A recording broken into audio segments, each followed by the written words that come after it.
Get your films on with the Blurs. Once an idea has taken hold of the brain, it's almost impossible to eradicate. Unpacking movies has never been more spot on, woke, fire, and just plain lit. They are lit all the time. So if you're unsure whether or not to plop down some cash for a film, check out the Blurs. When a man with a 45 meets a man with a rifle, the man with a pistol is a dead man. Brondo's got what plants crave. It's got electrolyte. You really only need to hang mean bastards.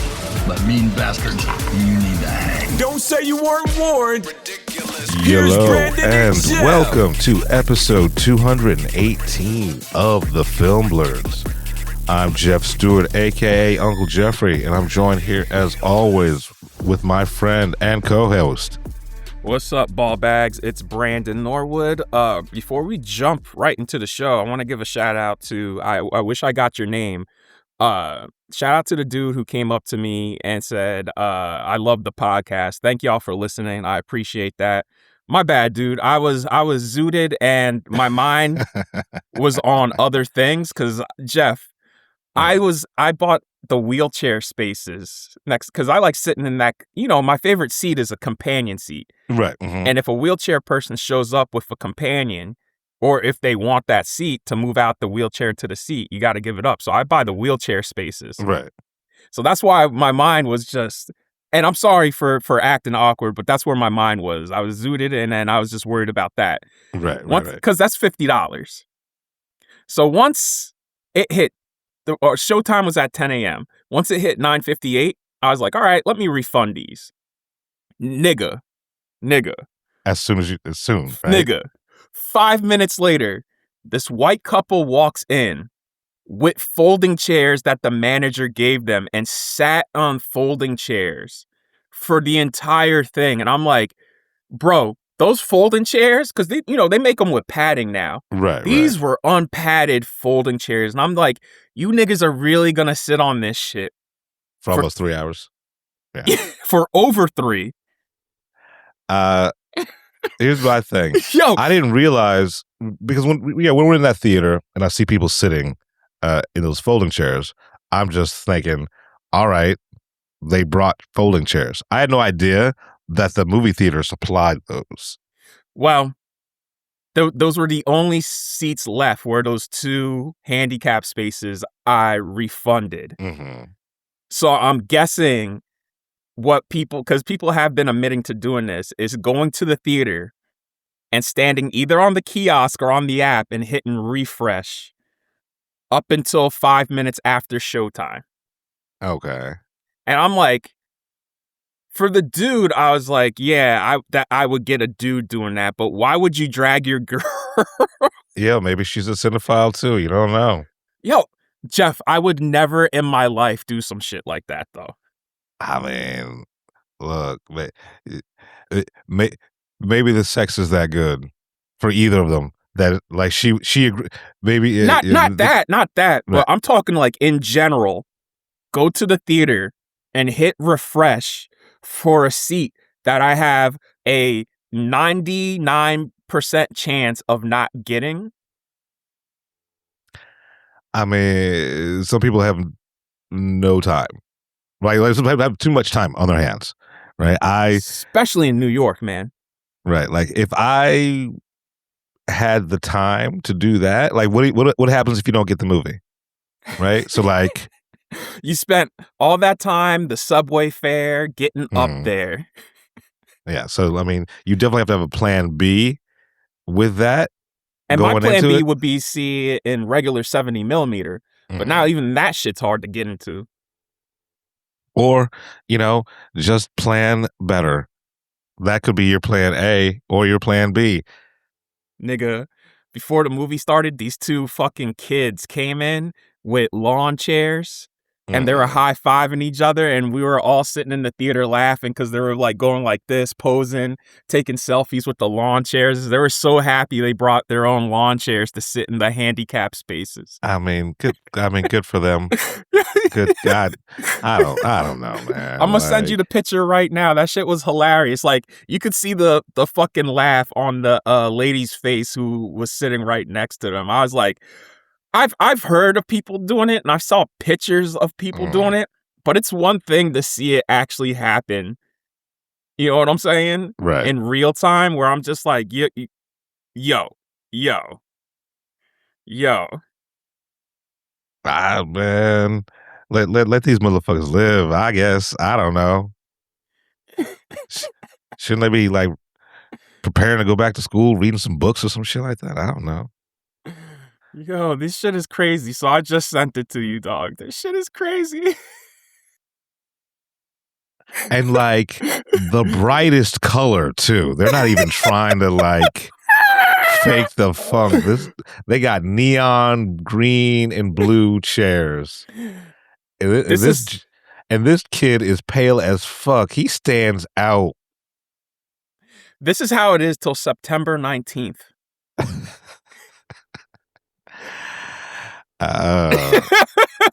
Look, let these motherfuckers live. Hey, good. God bless you. God bless you, young gentleman. Oh man. Yeah, before we get so news, trying to think of some news. I guess Kit Connor's gonna be Cyclops. That's cool. Yeah. Kit Connor's gonna be Cyclops. I feel like we're missing something big. Samara Weaving is gonna be Emma playing Frost. Emma Frost. I feel like there's non-comic book news. There's like regular movie news. Oh, the merger. So David Ellison wants to win this merger by any means possible. And now he's drafted up a legally binding contract that he wants all the cinema owners to sign, which says he guarantees the combined Paramount Warner Brothers will release 30 movies a year. And I'm just like, first off, you guys had to shove a Jackass movie last minute and hastily make it to get movies into theaters, because from what I understand, Paramount's only releasing like 6-7 movies this year. Oh, really? Okay. So so you're telling me once you get this other legacy studio combined, you guys are gonna put out 30 a year, and you guys can't even put out a full 10. And beyond that, right? 30 movies a year in the theater. Cool, I guess, but then the quality is going to suffer. Yes, and then also you got to think about it, Jeff. Your windows. But right? also, what happens when they if they spend these monies and then it flop, right? So then you have a fucking string of just flops. You have the flops, and in order for any one of these movies to be successful, they have to be in the theater for longer than the 2 weeks or week and a half that the shit's in movie theaters now. And I don't get why. I don't get that they don't get that the movie has to be in theaters longer for the movies to make money in theaters. Yeah, man, because, Jackass came and went, man. Like, Scream was their biggest hit of the year so far. And that was in theaters for like, what? I want to say at most 4 weeks. Was it even 4 weeks? Yeah, that's what I'm saying. And people have been posting this, and I'm going to read this. 20th Century Fox released 75 movies in the 5 years before the Disney acquisition. Think about that. 75 movies in 5 years. And you're trying to tell me you're going to put out 30. In the 5 years following, 21 films ever since they were bought by Disney. That is a 72% drop in content. Before Disney acquired Fox, 20th Century and Searchlight averaged more than 22 theatrical releases per year combined. Since the acquisition, they've averaged 9, a 60% reduction in annual output. That has averaged 4.4 theatrical releases annually for 20th Century Studios, and Searchlight Pictures has now averaged about 4.6 movies per year. That is 9 movies annually per year. The pandemic unquestionably suppresses the 2020 to 2021 numbers, but the output remained at only 8 theatrical films annually in both 2022 2023 and 2024 compared with the 15 to 26 annually during every year in the pre-merger period. So COVID alone does not explain the lasting contraction. In 2025 and 2026, 20th Century accounted for 5 releases each year. Yeah. It's so it's annoying at this point, right? The way Ellison keeps stomping his feet and throwing a tantrum, and making all these promises that are obvious lies to get people on board. You can barely the theater business in general can barely sustain itself, right? It's because of these shorter windows of time that they're out there, and there's already too much shit out there. So even if like a legacy studio puts out 10 movies a year, then you have all these other studios doing the same, right? And I don't know how he thinks he's going to make this merger work, because he's already overpaying for and Warner then he's going to Brothers. owe fees because now the trial for this shit has been delayed till like what, March or April? So Right. he already has to pay these fees. Right. So he's already in the hole when he gets this, right? Yes. And then you're going to make 30 movies a year at budget. Like, nothing he's going to make is going to be less than $100 million, right? Also, maybe he a couple gotta of 50s. And he has to stop touting Top Gun, because that's what his prime example always runs to, is Top Gun Maverick. And I'm like, that is one fucking movie, man. And that's one fucking movie, and it took 30 years to make. Right? Like what about, why don't you tout the last 2 Mission Impossibles, huh? right. Mm-hmm. Skydance logos all over that shit. Yeah. Yeah. Or the shit that you put on Netflix or Apple, because Skydance puts out movies on Netflix and Apple. Dog shit movies. Yeah. They are hemorrhaging money. Like the fact that we don't have a Star Trek movie. Right? And it's still nowhere closer to coming together. And that's what everybody's saying. They're like, you own Paramount. Paramount has these big properties, and the only franchise that is now rolling along is G.I. Joe, because it's going to be written and directed by Danny McBride. Otherwise, nobody knows what's good with all their other franchises. The only other franchise they made good on was Jackass, and it was literally last minute. Right. Like apparently that came together because Ellison called Johnny Knoxville and was like, hey, can you guys put a Jackass movie out, and can we put it out for next summer? Sure. Right? You can't make movies like that. That's what got Marvel. That's what got Marvel into trouble. Am I wrong? Yeah, no, you're 100% right. Yes, people want these things, but they also want them to be good. Right? So you can't fast food movies, y'all. Exactly. And not at the prices that these things are being made at. Right? If I'm spending $100 million plus on a movie, it's going to take as long as it takes, because I want to make sure this shit is a banger. I mean, let's look at Warner Brothers had a banner year last year. They put out 15 movies last year? And they're definitely not putting out that many this year. Like, I'll tell you that much right now. But a good majority of those movies were fucking amazing. And I want to say they had 6, 7 hits, and the rest were misses, at least financially. Right. So look, keep that in mind too. You could make a great movie, you could market it well, and sometimes it's still not enough. Sometimes. Like One Battle After Another should have been more financially successful. Companion, the fact that that's a flop.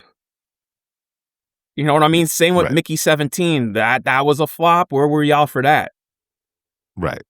Right. So like I like this is the rest of this tweet. A 3-year Warner Brother Paramount output guarantee largely protects projects developed before the merger. It tells us nothing about how many films the consolidated studio will develop and release afterwards. Disney bought Fox in 2019. Since then, 20th Century's theatrical output has fallen over 70%. Judge a merger by what happens after the pipeline runs dry, not by the slate it inherits. We have the numbers, folks. We know this is a raw deal for theaters in the long run. This is a fight worth fighting for. Yeah, not wrong. Like, Everybody's been saying the same thing. You might do that for the first few years you guys combine 30 movies a year, but then like that's unsustainable because then you're going to have so many flops. No studio puts out more than 15 movies a year, and that's if they're having a good year. and also, he's not taking into account the economy. Yeah, because his Right. dad is like, I've been reading what's going on with Oracle, and I'm like, that shit is about to collapse under itself, dog. I 'Cause mean, Oracle stock has slid. and here's the thing. I want to say good, but I can't say good because everything runs on Oracle. Right? So that's not good that shit is about to Right. collapse. So, Trust funds do run out, y'all. Like I've seen rich people go bust before because they were stupid. so I mean, if anyone on the board of directors for Oracle is listening to us, you need to hostile takeover Oracle, kick the Ellisons out, and right the ship, because the fact that he is hedging his empire on the whims of his son, who just wants to buy his way into Hollywood, right? That's not a good money move. Right, and people have done it before and have done it with the best intentions and it's worked out well. However, the intentions here aren't good and the way he's going about it is stupid. You always start small. And this nigga's trying to start at the highest level possible. And I'm like, this works for anything, whether it's a fast food job, what we do now. Even if you're an author, you start small and then you go bigger and bigger and bigger because you learn more, you get more resources because people trust you more, and then you make more money, and then you finally get to the level where you can do whatever the fuck you want. You can't just buy your way there. Even people with money start small and then expand. Most small businesses don't turn a profit until 5 years of operation. So think of that. So if you had an ice cream store, one of the things, it's recession proof, right? People love ice cream. I don't know anyone, even if you're lactose intolerant, you love ice cream. If you have an ice cream store, diabetics will fucking shoot themselves with insulin to eat that shit. Right? If you 5 years to turn a profit, and that's hustling and having a great marketing plan and a great business plan. And no debt. And right? these guys are taking on like what? 100, like what? It's like 30, 40, yeah, of debt. Yeah. Like imagine if I'm about to blow my head off being a couple of $1,000s worth of debt. I can only imagine being a couple of $1 billion in debt. And it's not even a couple. It's like fucking like 10, 15 billion of debt. And that's on top of the debt they already have with Paramount. I don't. Yes, you want to control all media. Cool, sure, but he can't make his first ice cream shop successful. So how is he gonna buy an ice cream factory? They have lost so much money because of what they've done with CBS News, what him and Bari Weiss have done. All their top journalists are gone. Their advertisers have pulled out. Their ratings have basically slipped to CBS News used to be up there. You know what I mean? Because the one, so CBS News, CNN, all of these other networks, right? All these news networks, their success is predicated on people trusting the source, right?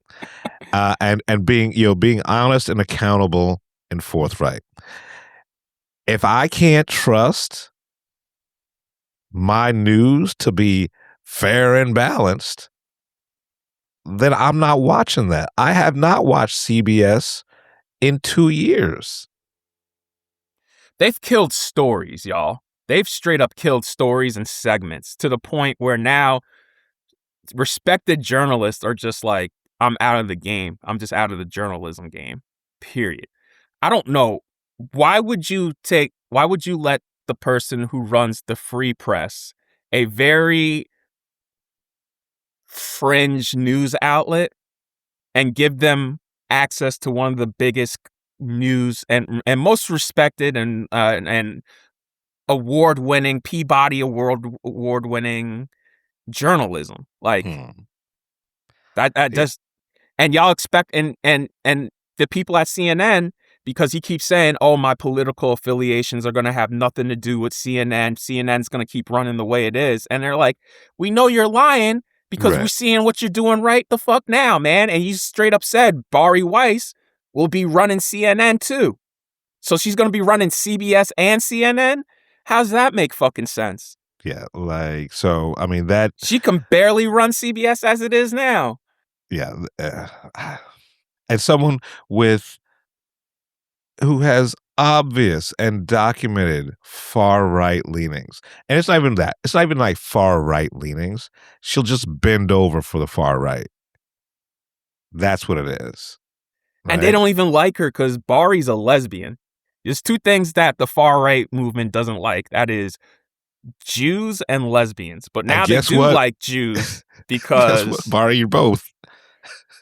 They do like Jews now because of the whole conflict now that that shit. Like, I read what happened as soon as I got out of the theater last night, and I was just like, oh man, we are the laughing stock of the world, bro. What happened? I tried to, this whole entire weekend, I actually tried to spend on some self-care, and I didn't plug into the world. What happened?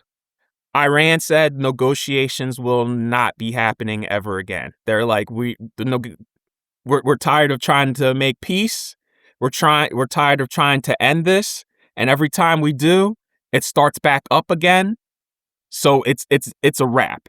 And now our you know how we poured billions of dollars into the Department of War and the military and our funding? Not only are those funds depleted, but our arsenal's fucking depleted. Yeah, like we have no missiles. How does America have no fucking missiles? We stay bombing motherfuckers and we're out of missiles? And with no money to make more because we already spent $10 trillion. So where the fuck did that money go is my question. Mm-hmm. Where's the money going, y'all? Wake the fuck up. If the money is going to fucking dear leaders' pockets, right? He owned so it is not well known or maybe well known, and people don't care. Those drones that we're using, right? Donald Trump Jr. owns stock. Oh yeah. In the drone company that we're using. And just because, the family's making money, you don't think this motherfucker's pulling strings? You don't think it's going to the family coffers? Come on, man. Every single one of his kids has gotten $50 million richer. Only $50 million? That seems kind of light. How many kids does he have? I mean, how many kids does it claim? Exactly. So think about it like that. Yeah. And for all of them to be 50 million richer, does that not sound insane to you?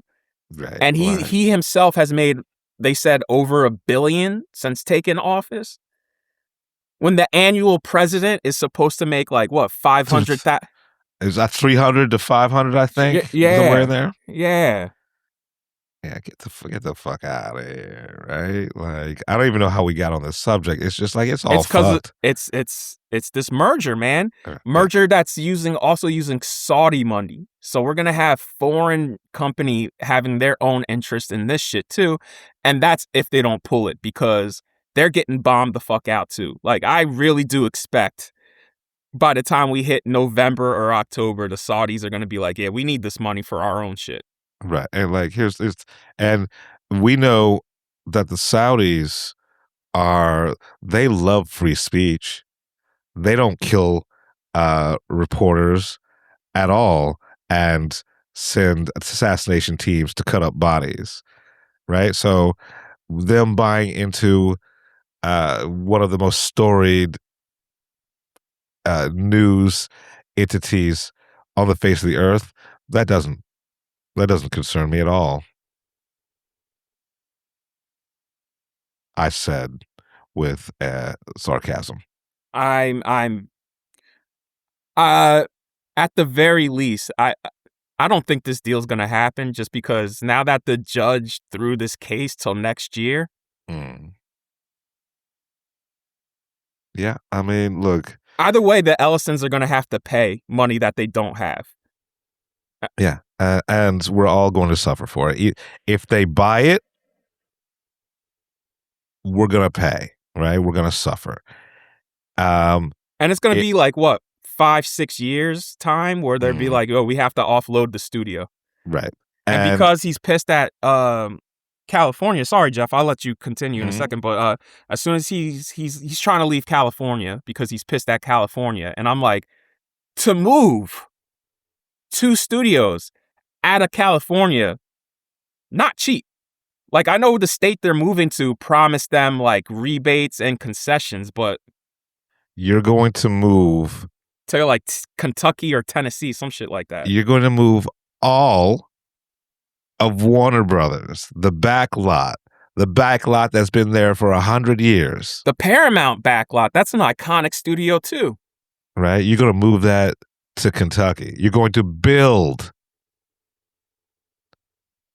you're going to build 2 multi-million-dollar, we're talking at least $300-400 million facilities. You're just going to do that. It doesn't make sense. And I'm not an economist. I didn't go to business school, but I know dumb.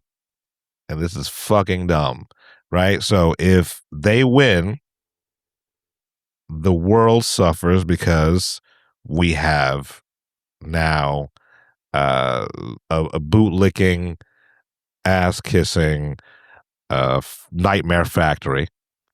And if they fail at this, then Oracle, which, Oracle technology runs pretty much everything when it comes to computers, or at least, the internet. If that fails, right, we're going to suffer because they're going to be cutting corners to save money. That means more lax cybersecurity. That means my Chinese brothers, I know you're listening, I see the numbers. Our Chinese brothers will be coming for our asses. So, happy Tuesday. Wednesday. This is dropping. No, this is dropping. All right, happy Wednesday. Embargo is up Wednesday. Copy that. Good, yo. Look, I have a feeling Oracle's just gonna collapse, bro. Like, that's just the way it looks right now. Yeah, and if it does, we are fucked. So, well, you know what? We're already fucked because everybody and their mom is now coming out in support of AI. Like, Brad Pitt just came out and said, AI can save mid-budget movies. And I'm going to attribute that to Brad falling off the wagon again, because he fell off the wagon. No, did it? Yeah. Look, AI I will admit AI's cute, right? I've seen some things using AI that are fun, funny, inventive, what have you. But you cannot base your whole entire industry on the promise that AI is going to make good movies, right? Is going to help streamline processes and help mid-budget movies. What's a mid-budget fucking movie? Right? What do you call it? What, for 50? 40 to 50. Like the range for mid-budget's like 30 to 50. If you can't make a movie, one movie for $50 million, not using AI, right? If you can't make a $50 million movie at all, Brad Pitt's argument is that those movies don't make money anymore when the studios do try to make them. No, they don't. They don't make money because they don't. They may not be good, right? That is also something that we keep on forgetting, that you have to make a good movie, right? Or an enjoyable movie. Like we've had this conversation earlier in the podcast. Good doesn't necessarily, like, enjoyable doesn't necessarily mean good, but it has to be enjoyable, right? $50 million, if you can't make it work, right? You are never gonna make it work. And I don't care. I'm saying, man, because $50 million is a lot of money, and for one of the movies we're gonna talk about, it costs like anywhere between 80 to 88 million, and looks so much polished than a lot of the other shit that we've seen this summer.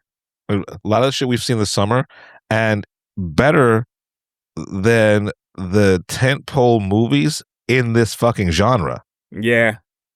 Right? So you can make $100 million work if you want to make it work. You can make a $50 million movie work and be successful if you write a good script and you try. Lord of the Rings, those first 3 movies, a piece was only 90 million. Get the fuck out of here. So inflation, it's probably like what, 110, 120, but still to do that for that much, because nowadays if you tried to make that today, easily that's $1 billion movie. Or 100 or 200. Like, so a less talented filmmaker would be like, I need 200 million a movie to do this. I mean, honestly, I'm always going to go back to the Electric State. That's why I'm saying it would cost $1 billion, right? Because they spent $350 on the Electric State. So I'm looking it up right now, because now that we're talking about this, I'm like, how much was the first Dune? 165. Yeah. And let's see how much Dune Part 2 was. So Part 2 was 190. So still less for both of those movies, still less than 200. Right. So, and let's see what the inflation is on those $90 million budgets. So let's do Fellowship, because that was 90 million in 2001. All right. Hold on. 90 million 2001 to now. Let's see what the inflation is. That is 170 million. All right. So still, Dune and Lord of the Rings cost basically the same amount of money. So there's no reason why some of these movies cost as much as they do. All without AI. Yeah, like they use CG. Like they use CG, but again, CG should be used as a tool. And when it's used as a tool instead of like the reliance, the thing driving your movie, right? It makes a difference. It's a compliment not a replacement, Yes. right? It's supposed to do things that you can't do live action, not Right. do it's not like, hey, let's just go to set and do everything CG. Yeah. But also beyond the fact that AI is taking literally taking jobs and stealing from people, it's also these data centers are going to the reason you have poo lettuce, right, is because of these data centers. It's all a correlative effect because they are using up all of the fresh water in these areas, in these rural areas. I was just talking about that with somebody that what's gonna make human society collapse is resource scarcity and economic scarcity Right. because our food is now fucked. And it's not like, I know people are like, well, let's just make more food. I'm like, not with the way the climate's changing, bro, because like it's 100 degrees one day and then the next day we're in the middle of a monsoon. Beyond even the weather change, how can we make more food? Because we are in this war in Iran where oil is one of the main components in making plastic that we use to wrap and protect our food. How can we make more food when we can't get manure, right? Through the Strait of Hormuz. How can we make more food when the farmers are being so over tariffed and taxed that they can't afford to invest in the infrastructure to make more food? That also doesn't include the people being deported or just straight up taken. It's now come out. A white man's not picking picking lettuce. Yeah, for $4 an hour. Right. It's now come out that said that most of the people in the ICE agencies, when they break up, they purposely break up families because the kids, they either get sold or they're given to other families. So like there might be a white family in Idaho who wants a kid and they just give that kid to that family. Yeah. And then the men and women, same thing, they're being sold or being like, it's been come out and said that women in these detention centers have now been getting pregnant because they're being raped constantly. Yeah. It's a big, honestly, it's war crimes. Like what we're doing to our own population are the Geneva Convention would have sanctions against this. Like we would be we what we are doing to our populace. The building blocks of this society is a travesty. Fucking illegals are coming across the border, fucking raping and pillaging and stealing jobs and murdering. Like, no, that's the white man's job. No one rapes, pillages, and does crime better than the white man. Also, I say economic scarcity is because AI has taken so many jobs and we have not made it to the other side of this shit yet. So then it becomes a question that we have people who have certain set of skills and they can't put those skills to use because we live in a capitalistic society where like, hey, we need those skills to survive to make money because now you replaced it with some AI shit. Yeah. So what are those people going to do? So those people don't have jobs now, right? But they're still here. So you have to take care of them. And now go ahead. So that means that is a bigger strain on your social services, which you are already running. Gutted. Yeah, you guys gutted social services. And now they're like 90% of the country just passed laws in each city saying like, oh, well, if you're homeless and you have a car, you can't publicly sleep and on public property in your car. So like, let's say you park in a ShopRite parking lot and try to sleep there overnight because you're homeless and you got a car. That is illegal, and you get a ticket your first offense, and then every other time you get it, it's another $1,000, and eventually you go to jail. And I'm just like, at what point do we actually get to live in this country though? Because now you took away our health insurance.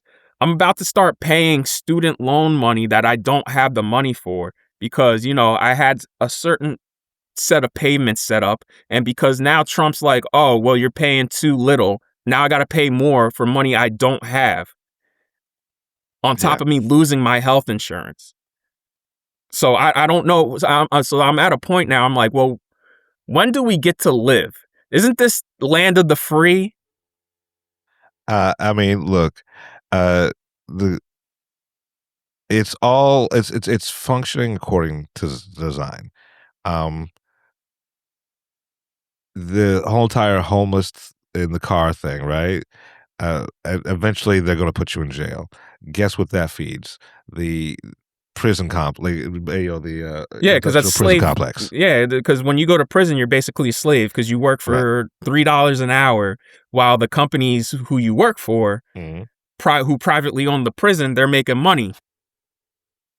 Rich people do not care about you. We're the only nation on this planet that requires insurance for everything. Everywhere else, that shit is just a basic human right. Yeah. Like if you need some shit, you got it. Yeah. So, these rich people, they do not give a fuck about you. Elon Musk and Jeff Bezos and Hair President, they do not have your best interests in mind. They never have. Yeah, because now he signed an executive order saying like, yo, only like certain vaccines you can get as a kid. You can't get all vaccines now. Right, because you have as your health minister, right, as your Secretary of Health, a man who has no background in medicine at all and who eats dead fucking things off the side of the road. Scarlet fever was eradicated, dog. I don't know why there's cases of scarlet fever. Monkeypox was eradicated. Yeah. The measles is the first shot you get as a kid. Like as a baby, like after like a week or two, that's your first shot is measles. Why is there measles outbreaks? Yeah. Yeah. This is all, and it's the plague's gonna come back, dog. What? The plague's gonna come back. I think, hasn't the plague already come back? Wasn't it on one of those cruise ships? What do they have on those cruise ships? I don't know. I know what you're talking about, but I don't know. And apparently, they've done research now, and millennials are the last intelligent generation. So Gen Z and Gen Alpha are apparently so dumb because the over-reliance on smartphones and AI. A professor recorded this, and I saw this on fucking Instagram. A professor said, I had to do research to write my papers, and some kid goes, I don't believe you. I don't believe that you didn't write your papers without AI. We all write our papers with AI.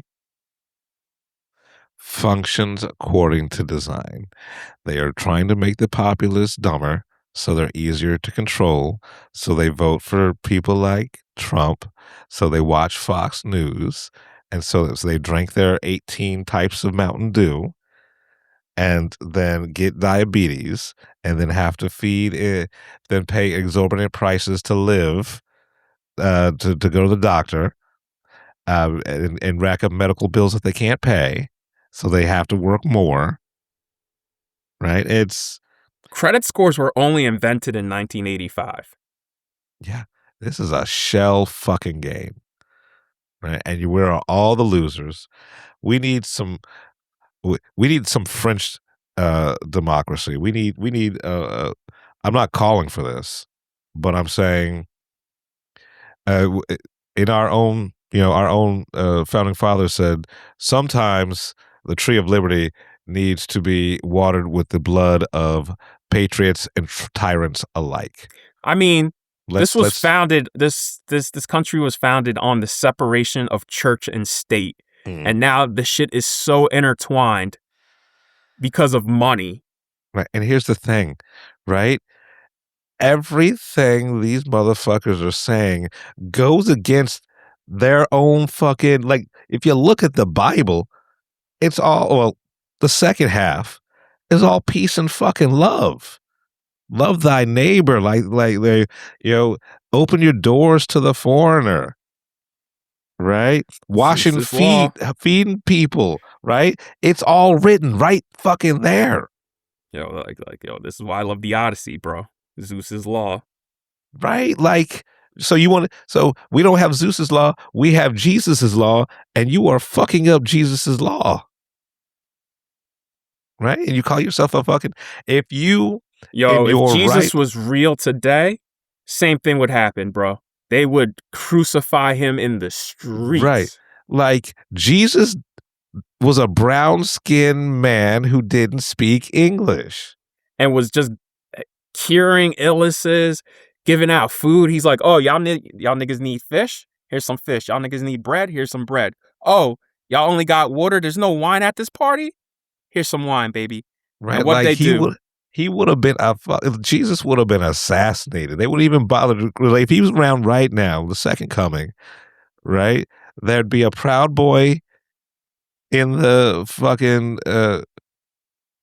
crowd with an AR-15 with a bump stock and a scope and all the other fucking words I only know because this shit's on the news because we have so many school shootings. Well, what about the shooting at the In-N-Out? And there was another. See, it's so fucking sad. And they're trying to suppress that it was a Trump supporter who did that because there's footage of him walking up to the cars and shooting people sitting in their cars eating food. Like, he walked up to a Tesla dude, and yeah, this was all over the news. That it was just some random 20-year-old with an automatic rifle went to an In-N-Out in like Wisconsin or Idaho and just started killing motherfuckers. And they're trying to suppress that he was a Trump supporter. You've noticed all the violence has come out from his own supporters. Like, his own supporters have tried to, quote unquote, assassinate him. So here, he incites violence. So why are we surprised when violence happens? Right? He's like, if you ever look at these comments online, right? Whenever someone doesn't agree, it's always like, I'm gonna fucking kill you, I'm gonna find you and rape you and stuff like that. It's all these ineffective, marginalized Trump supporters, right? Because all they know is the violence. You can't reason with them, right? Oh, and also before we move on, because this has gotten real political and shit like that. Yeah. It's just this fucking merger, dog. Yeah. That's what it was. Like, it's a domino effect. This merger happens. It's one more domino that falls in favor of the end of the world. And it's disgusting to me that both the head of Regal and the head of AMC say they want the merger to happen because it's good for the business and they want more movies. And I'm like, you guys are fucking stupid. Right. You guys are pencil pushers. All right. So here's the thing. I'll start going to the movies more when I don't have to pay $15 for a bucket of popcorn. See, I got the movie pass, which was 30. Right. No, but you actually, like in general, I'm talking about the royal we. I don't. Or how about this? Sunday, I used my free birthday popcorn, right? Because I was like, let me save some money, and I'll actually just pay the $5 on my birthday for popcorn. Right. So let me save some money. 10 a.m. Odyssey. They had a 6 a.m. showtime before we got there. They had a 2 a.m. showtime before we got there. Why is it that we get in there, I'm the first person to buy popcorn, and the shit's stale? Like, I split it between me and my mom, and my brother had some, and we're all just like, why the fuck is this popcorn stale? Or last night when at End of Oak Street, at our screening, they gave us popcorn and a drink. Right. Why the fuck was the popcorn stale? And this was and mind you, End of Oak Street was at a Regal, not at AMC. How about you guys, instead of trying to underline your profit margins, do fresh popcorn? Like, I get it. So you got to cut corners somewhere, but don't cut corners by giving people popcorn that is, 10 hours old? I'll do you one better. Don't you in your fucking mind think that you can sell me a hot dog for $10 and give me a stale piece of cracked bread? Right? There's no way that a hot dog costs that much. But even if I wanted to pay that much fucking money, can I get it so it's edible? Can I get bread that hasn't been just dried out and falling apart? I recently tried to do the 999 challenge, which is you drink a beer and eat a hot dog every inning during a baseball game. Why that Trenton Thunder shouldn't have fresher hot dogs than a movie theater? And even then, when I was eating those hot dogs, that bread was 2 days away from being unedible. Yeah. So, like, let's just, and here's the thing. We put, how is our bread so horrible, yet we put so many preservatives in it? Right? Like, I don't, all right. Pretty soon, we're just going to have to move. It's going to be like Interstellar, where we're all just going to have to eat potatoes and corn. And then that's basically it. And I love potatoes and corn. But before we move on, I just want to say, and I think we'll just start saying this, or I'll start saying this every episode until we have justice. Nolan Wells did not kill himself. His friends murdered him, and let's not forget. Yeah, and the parents are covering up. What about the people who are being lynched in Mississippi? Like every what week. What about the chick who got hung? They found her. I think it was Tennessee. They found her hung from a tree. Right. So she had mental issues. And logically, there's no way this chick could have climbed up as high as she was to hang herself. They had to get one of those fucking bucket trucks to cut her down. What I'm saying is, like, every week now in Mississippi, they're finding at least one black person lynched. How are lynchings still happening? And there's no suspects? Yeah, it's this week was now. Like last week was the fourth person lynched. Yeah, because all of these racists are emboldened now. The cockroaches are no longer afraid of the light because of your grifter, your grifter president. So somebody, before we move on, somebody straight up interviewed a Trump supporter, and that Trump supporter sweared up and down Trump is not responsible for the economy or the high oil prices. And then he goes, well, so who is? He's like, it's the people who run the oil. It's the oil people, the people who run the oil. They're the ones who are messing up the economy and the oil prices. Okay, but they can only get the oil if they can get the oil, and they can only get the oil if there's no war, right? And also, what happened to all the money in oil that we stole from Venezuela? You know where that went. Yeah, I know exactly where that went.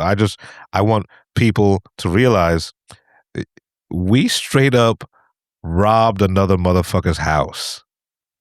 Blatantly. Like, we didn't even wait till they were asleep. We kicked in the door and stole everything out of this motherfucker's house. Right? So, what was it, like a billion or $2 billion that we just stole from Venezuela and all the oil, all their oil reserves. Where's that money? Where's the accountability? Anyway, Jesus Christ. Yeah. Well, let's get into what have you watched lately. We're the Film Blurs. I'm Brandon Norwood, and I'm the motherfucking protagonist. I'm the protagonist. I'm Jeff Stewart, a.k.a. He Who Remains. Don't come at us. It's just fucking movies. You've been listening to the Film Blurs podcast. Man, I just love what you guys do, man. I never miss an episode. It's the best. It's my favorite podcast. Follow Jeff on IG on MindFireXL and Brandon on Twitter at BJN Tweets.